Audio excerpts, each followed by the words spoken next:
Mr. Dehejia. Thank you, Mr. Chair. I don't think this is on. We're good now.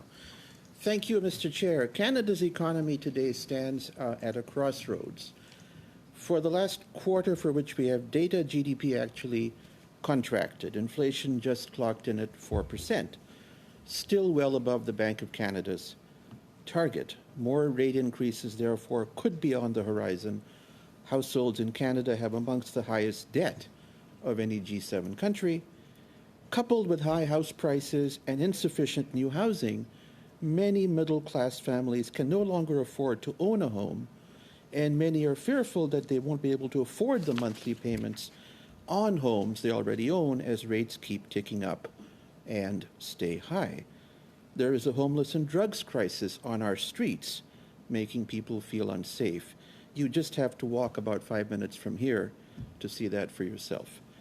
Meanwhile, the government's massive fiscal stimulus has reaped mixed dividends at best. A recent Fraser Institute study shows that most of the job creation in Canada since the pandemic has been in the public sector and not the private sector. In other words, our economy is becoming more socialized. We've created not enough new good jobs and new business to power growth into the future. In fact, Canada is probably at present the worst performer in the G7 after Germany. I had warned as long ago as the fall of 2021 in the National Post, and before this committee about a year ago, that the Bank of Canada needed to get serious about inflation. It was not transitory and supply shocks and Ukraine. The bank, in my judgment, began acting too late, and the problem has gotten worse. They now have to be more aggressive to fix the problem, and that is making life difficult for all of us who owe money, that's most of us, while it profits only the wealthy who have spare cash to invest. Where do we go from here?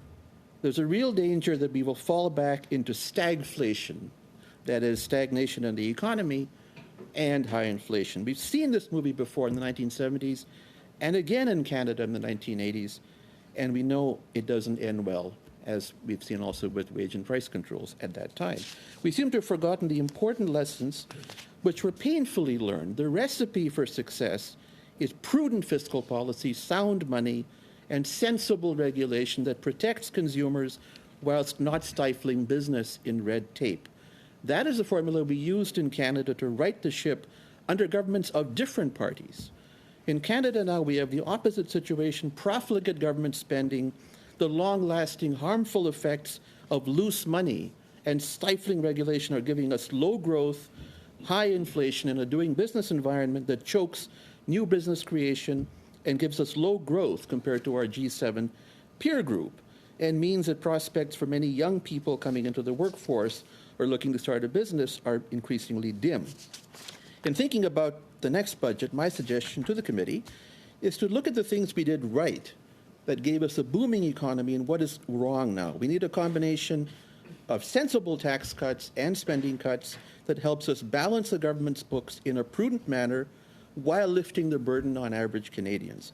We need to hold the Bank of Canada accountable for their mandate to protect the value of our currency and not allow loose, irresponsible monetary policies that have created our present inflation and affordability crisis. And finally, we need to pare back excessive government interference in the economy that kills entrepreneurship and holds the economy back. Thank you, Mr. Chair. And now we'll go to the Canadian Federation of Agriculture and its president, Mr. Keith Curry, please. Thank you, Mr. Chair. And for those of you who do not know me, yes, the chair did introduce me, but I am an eighth-generation farmer here in Canada, and I